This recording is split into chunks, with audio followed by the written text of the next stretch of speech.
Vida saudável é uma questão de escolha.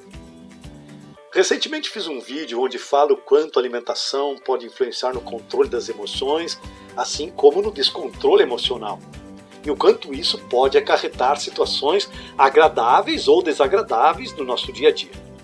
O link deste vídeo está lá na descrição. Isso porque o ambiente no qual estamos vivenciando promoverá diretamente o modo como pensamos, nos comportamos e agimos.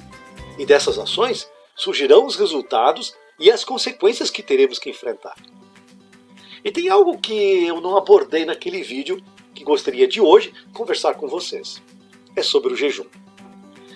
No mês de abril deste ano, li e reli um artigo intitulado Jejum Prolongado é Inimigo do Metabolismo.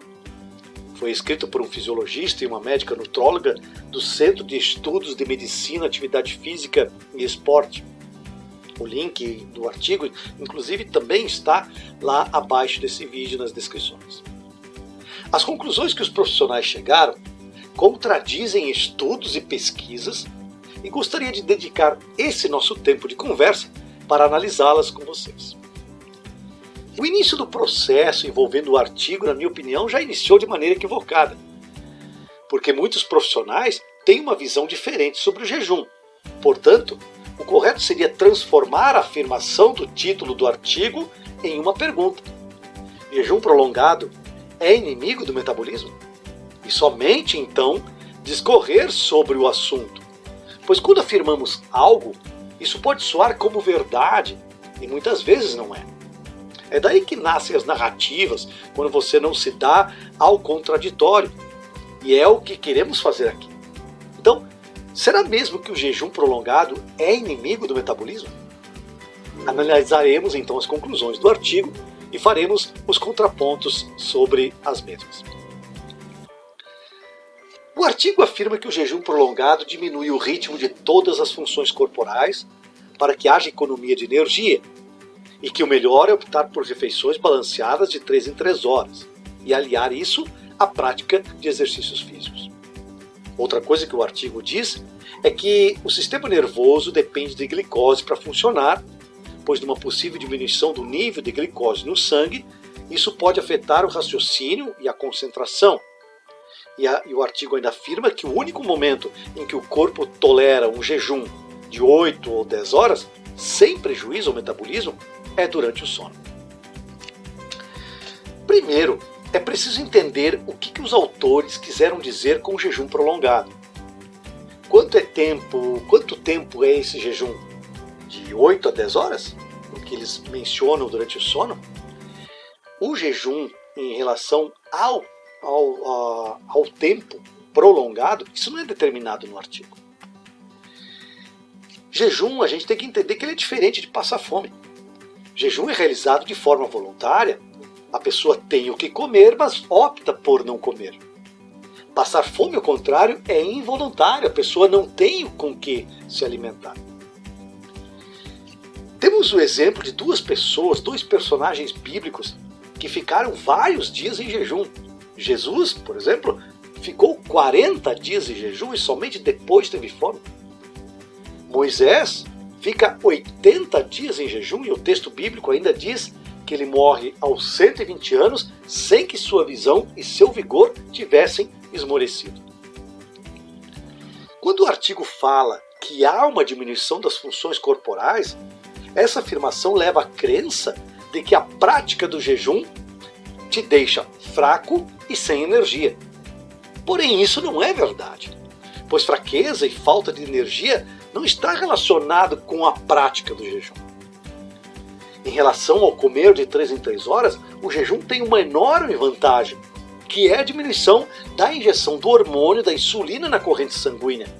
E baixa insulina corporal quer dizer diminuição do processo inflamatório crônico. E se diminui a inflamação, diminui a possibilidade da perda de saúde. Ou seja, a prática do jejum pode nos fornecer muito mais saúde do que se imagina. O que derruba também a afirmação de que o único momento em que o corpo tolera o jejum é durante o sono. Sentir fome também é diferente de ter vontade de comer. Fome é uma necessidade biológica, enquanto a vontade de comer é um sentimento psicológico. O corpo, portanto, não precisa estar por várias vezes ao dia com o alimento para poder funcionar. Isso porque o corpo humano é inteligente, produz sua própria energia. Muitos acreditam que precisamos de carboidratos para produzir e gerar energia, pois a partir do carboidrato o corpo produz glicose e que essa glicose é necessária, o que é inverídico. A glicose é um combustível importante, mas o que os autores do artigo não levaram em consideração foi que a única maneira da glicose ser fornecida em excesso é através da alimentação. Ou seja, mesmo sem ingestão de carboidratos, o corpo produz a sua própria glicose de forma e na quantidade adequadas, através de um processo metabólico chamado gliconeogênese. O segredo muitas vezes está na maneira que utilizamos as palavras e o contexto em que elas são inseridas. Dizer que o corpo diminui as funções metabólicas durante o jejum é correto afirmar, mas é um equívoco dizer que a falta de glicose causa tontura, confusão mental, mau hálito ou enfraquecimento por falta de uma alimentação diária. Se o corpo produz sua própria glicose na forma e quantidade adequada, será que é a falta ou o excesso de glicose o causador desse problema? Outras afirmações feitas pelo artigo são de que o jejum produz dor muscular pela ação dos corpos cetônicos, que no jejum o corpo fica carente de hormônios, isso afetaria o processo neural, o ciclo menstrual, aparecimentos de sintomas como depressão, TPM e influência na menopausa. Diz ainda que durante o jejum o organismo começa aos poucos a queimar as reservas musculares, reduzindo a massa magra e, consequentemente, a força muscular, além de causar o maior risco cardiológico. O que os autores do artigo não refletiram foi sobre a ação do alto nível de cortisol e insulina no sangue, que vão influenciar no desenvolvimento da inflamação crônica corporal e, consequentemente, na perda de saúde. O resultado da depressão, da falta de concentração, problemas cardíacos e hipertensão tem relação direta com alto nível de cortisol e insulina no sangue. No caso do cortisol, quando aumentado, aumenta também o estresse crônico, o que faz com que as glândulas adrenais entrem em fadiga. E quando falamos em glândulas adrenais, falamos em adrenalina e noradrenalina, dois hormônios quimicamente importantes envolvidos diretamente na dilatação e contração dos vasos sanguíneos, elevação e normalidade da pressão arterial, oscilação do ritmo cardíaco, excitabilidade do sistema nervoso. O cortisol é o hormônio do controle do estresse e em níveis adequados vai atuar tanto na metabolização da glicose como das proteínas e das gorduras, tendo um efeito inclusive anti-inflamatório e antialérgico. Porém, quando ingerimos alimentos muito açucarados, o nível de cortisol e de insulina se elevam. E ao aumentarem, acarretam distúrbios no sono, dores de cabeça, ansiedade, medo, irritação, desejo por consumir alimentos mais calóricos, redução da imunidade. Imagine, por exemplo, que a sua última refeição do dia seja às 18 horas e que essa refeição não tenha nenhum tipo de carboidrato refinado. Se você for dormir às 22 horas, você terá tido 4 horas de jejum antes de se deitar. Isso vai propor baixo nível de insulina e baixo nível de cortisol. E não só será o seu sono que será melhor, como a sua preparação para o sono também será benéfica. Você poderá controlar melhor os seus pensamentos e as suas emoções. Pensará antes de agir e refletirá sobre as consequências de suas atitudes. Ao contrário, vamos supor que você fizer um bolo, comer pão, 2 fatias desse bolo, ou de uma torta, que tenham como base farinha refinada e açúcar. E fizer essa alimentação próxima à hora de dormir, lá depois das 22 horas. Sua noite será completamente outra. Ficará mais irritado, mais inquieto, mais agitado, o que pode provocar insônia e ansiedade. Talvez dirá coisas que não precisariam ser ditas, fará coisas que não precisariam ser feitas, tomará atitudes impensadas, equivocadas, que resultarão em situações que poderiam ser evitadas. Muitos me perguntam se fazer exercícios em jejum é benéfico. A minha resposta sempre é: depende. Depende da pessoa estar ou não adaptada ao metabolismo lipídico. E aqui acredito ser outro cerne da questão em relação a esse artigo. No metabolismo lipídico, o corpo utiliza-se da gordura essencial por um tempo e depois inicia-se a metabolização dos depósitos desnecessários de gordura, as gorduras subcutâneas e viscerais. As gorduras são a principal fonte de energia, e essa energia despendida pelas gorduras é muito mais benéfica e duradoura que a glicose. Quando falamos em hormônios, é certo dizer que o jejum beneficia o aumento na quantidade do hormônio GH, o hormônio do crescimento, que está intimamente ligado ao rejuvenescimento. Inclusive, esse aumento do GH é potencializado se o jejum estiver associado ao exercício físico. O jejum não só auxilia a perda de peso, mas apresenta outras funções importantes.